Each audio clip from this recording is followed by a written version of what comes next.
이번에 모신 분은 고려대학교 최은미 교수님이십니다. 마음으로 따뜻하게 환영해 주세요. 자, 이제 시작합니다. 안녕하세요. 2023년 제2회 물리대회의 중급 과정 해설을 맡은 고려대학교 최은미입니다. 먼저 3번 문제입니다. 고속도로에서 달리는 두 자동차가 있고 이 두 자동차가 각각 150km/h, 100km/h로 달리고 있을 때 A와 B가 충돌하지 않기 위한 최소 거리는 얼마냐? 라는 문제였습니다. 이 문제에서 묻고 있는 핵심 개념은 거리, 속도, 가속도입니다. 먼저 좀 이 세 개념에 대해서 되짚어 보면 가속도가 A라고 했을 때 속도 V는 V0 더하기 AT, 초기 속도 더하기 가속도 곱하기 시간입니다. 그리고 그때의 거리 X는 X0 더하기 V0 곱하기 T 더하기 2분의 1 AT 제곱이 됩니다. 이때 보시게 되면 각각의 개념에서의 관계는 가속도에서 속도로 갈 때는 T로 적분을 하죠. 그리고 또 속도에서 거리로 갈 때도 T로 적분을 하게 되면 됩니다. 그리고 반대로 거리에서 속도로 갈 때는 T로 미분을 하고 또 속도에서 가속도로 갈 때도 T로 미분을 해주면 됩니다. 그럼 이 문제에서는 특히 제동거리에 대해서 묻고 있습니다. 그럼 제동거리는 위의 식으로 어떻게 계산을 하면 될까요? 먼저 제동거리의 정의는 다음과 같습니다. 어떤 자동차가 V0라는 초기 속도를 가지고 있을 때 브레이크를 밟아서 등가속 운동을 해서 등가속 운동을 거쳐서 V가 0, 즉 정지할 때까지의 거리를 제동거리라고 부릅니다. 그러면 위의 이 식들을 이용해서 제동거리를 한번 계산을 해보겠습니다. 먼저 등가속 운동이기 때문에 가속도가 A가 있죠. 그러면 가속도 A가 작용할 때 V0가 0이 될 때까지의 시간, 즉 제동 시간을 먼저 계산을 해보겠습니다. 제동 시간 T의 경우는 T는 다음과 같이 구할 수 있습니다. V는 V0 더하기 AT가 0이어야만 합니다. 그죠? 멈춰야 되니까요. 즉 T는 마이너스 A분의 V0가 됩니다. 이것이 제동 시간이죠. 그러면 이 제동 시간을 이용해서 제동 거리를 생각을 해보겠습니다. 그럼 제동 거리 X는 이제 이 식에 대입을 할 건데요. 이때 Vx0은 0이라고 놓겠습니다. 초기 위치는 0이라고 놓고 제동거리를 계산을 해보면 V0 곱하기 T, T는 여기서 제동 시간이죠. 마이너스 V0 오버 A 더하기 2분의 1 AT 제곱 마이너스 A분의 V0의 제곱입니다. 여기에서 T가 마이너스를 가지고 있는 이유는 A가 마이너스이기 때문입니다. A가 음수이기 때문입니다. 여기서 우리가 브레이크를 밟고 있기 때문에 이 가속도 A는 음수의 값을 가지고 있습니다. 그러면 이 식을 정리를 하시면 마이너스 A분의 2분의 1이 빠졌네요. 마이너스 2분의 1 A분의 V0 제곱이 됩니다. 즉 제동거리 X는 초기 속도의 제곱에 비례하는 것을 우리가 알 수가 있습니다. 그러면 문제를 들여다보겠습니다. 문제에서 주어진 힌트는 자동차 B가 100km/h의 속력으로 달릴 때 필요한 제동거리가 50m라는 사실입니다. 그러면 이 사실에서 우리가 가속도를 계산을 할 수가 있겠죠. 실제로 지금 계산을 할 건 아닌데요. 일단 이 두 사실에서 우리가 가속도를 유추해낼 수 있습니다.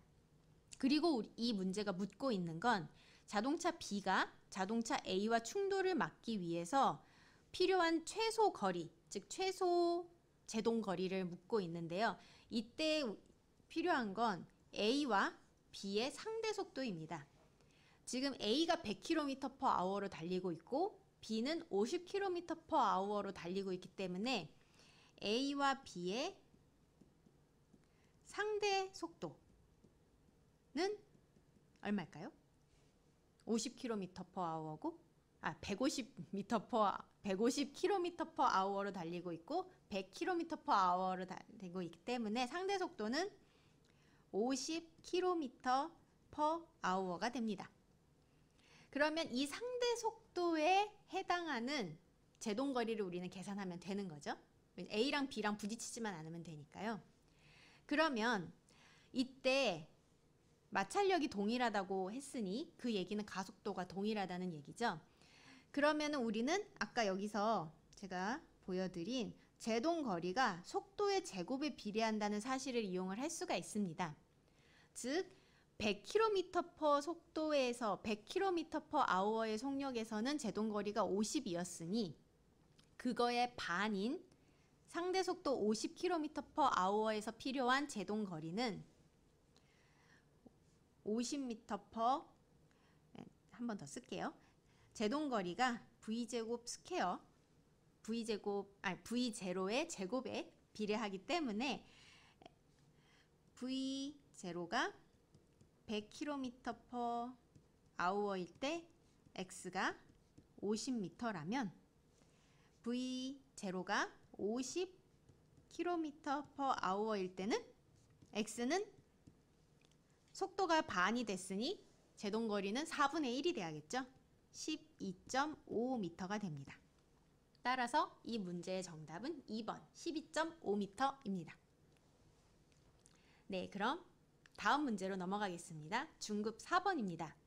질량 m을 갖는 물체의 용수철 상수가 k인 용수철을 연결한 후 그림과 같이 천장에 매달았다. 용수철의 길이가 늘어나지 않도록 잡고 있다가 가만히 놓았다. 단 여기서 용수철의 질량이나 공기의 저항은 무시합니다. 그러면 이제 옳은 것을 고른 것은 이라는 문제입니다. 이 문제에서는 탄성력 그리고 중력, 탄성에너지와 운동에너지에 대해서 묻고 있습니다. 그러면 먼저 각각의 개념에 대해서 복습을 해보겠습니다. 탄성력은 말 그대로 탄성적인 물체가 자기 원래의 모양으로 되돌아가고 싶어하는 힘입니다. 즉 용수철 같은 경우 용수철이 원래의 길이가 있는데 그 원래 길이에서 변형시킬 경우 원래 길이로 돌아가고자 하는 힘입니다.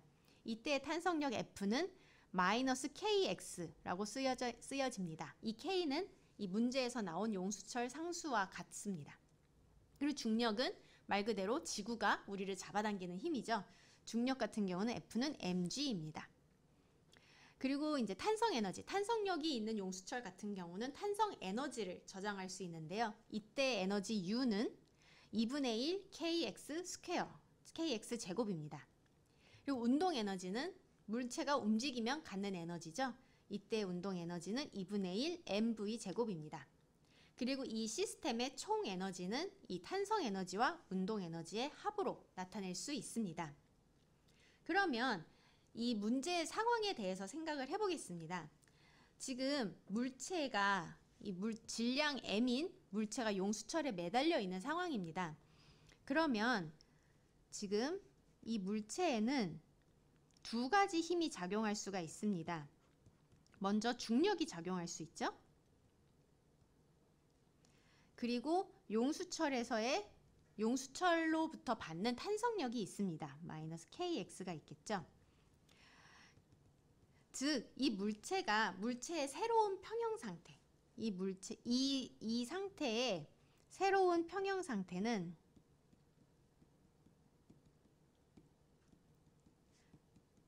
이 두 힘, 탄성력과 중력이 서로 밸런스를 이룰 때 이루어집니다.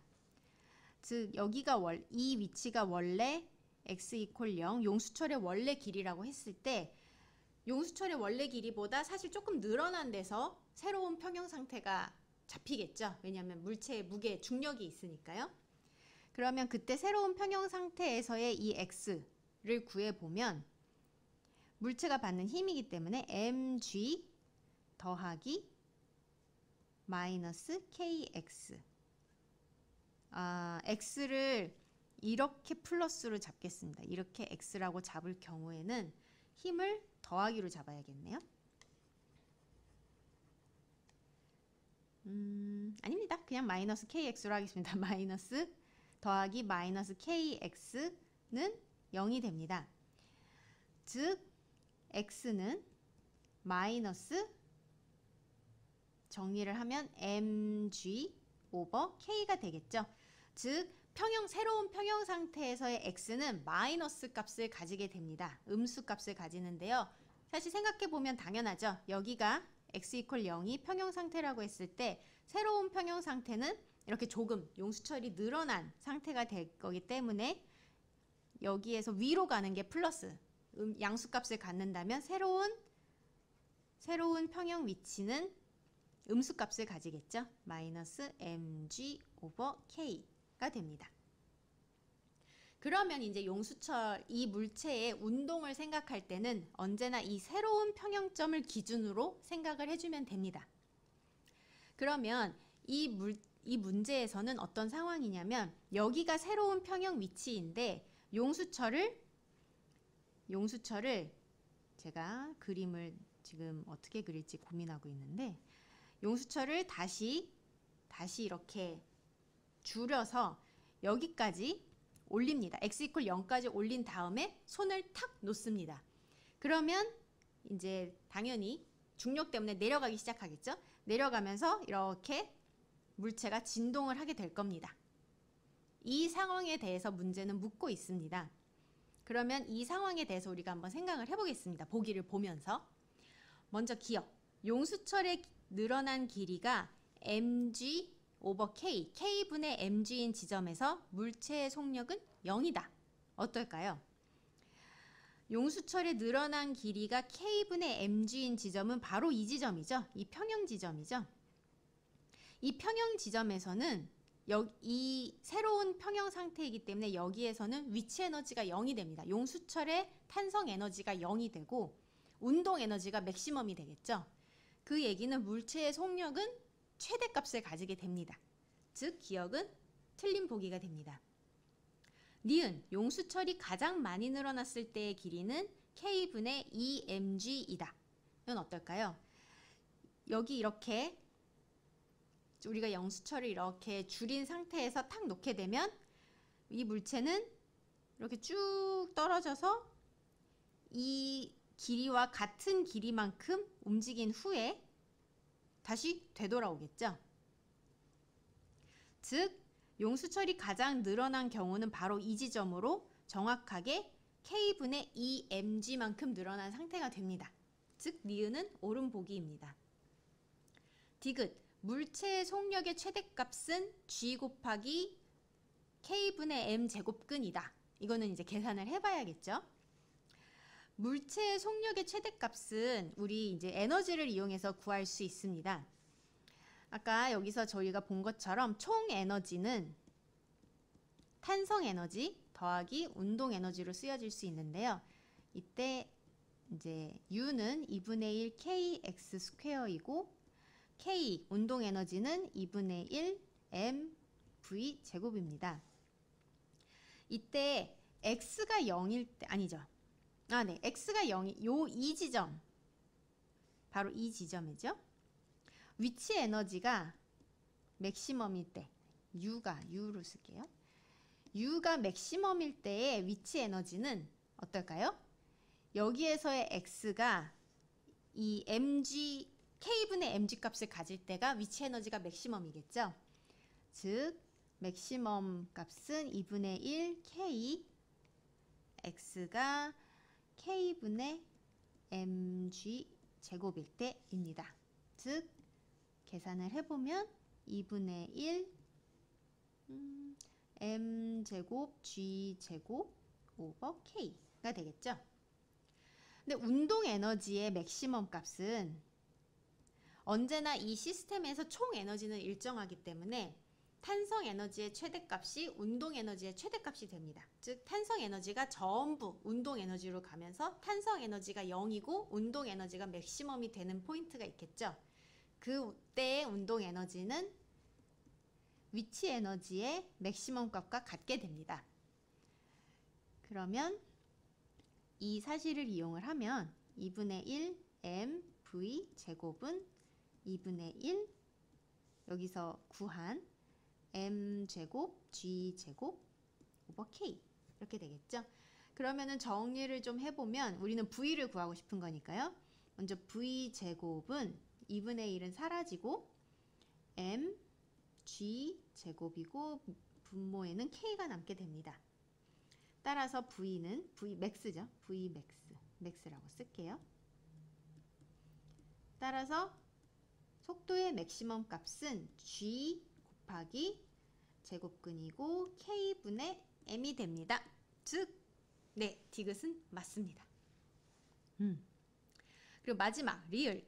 동일한 용수철을 나란히 직렬로 연결한 경우 용수철이 최대로 늘어난 길이는 2배가 된다. 이거는 맞죠? 왜냐하면 용수철을 나란히 직렬로 연결한 경우에는 똑같은 물체를 매달았다고 했을 때 똑같은 중력이 주어지죠? 그러면 용수철 하나당 늘어나는 길이가 똑같게 되기 때문에 그 두 개를 더해서 2배만큼 늘어나게 됩니다. 즉 리을도 옳은 보기입니다. 따라서 이 문제의 정답은 4번 니은 디귿 리을이 됩니다.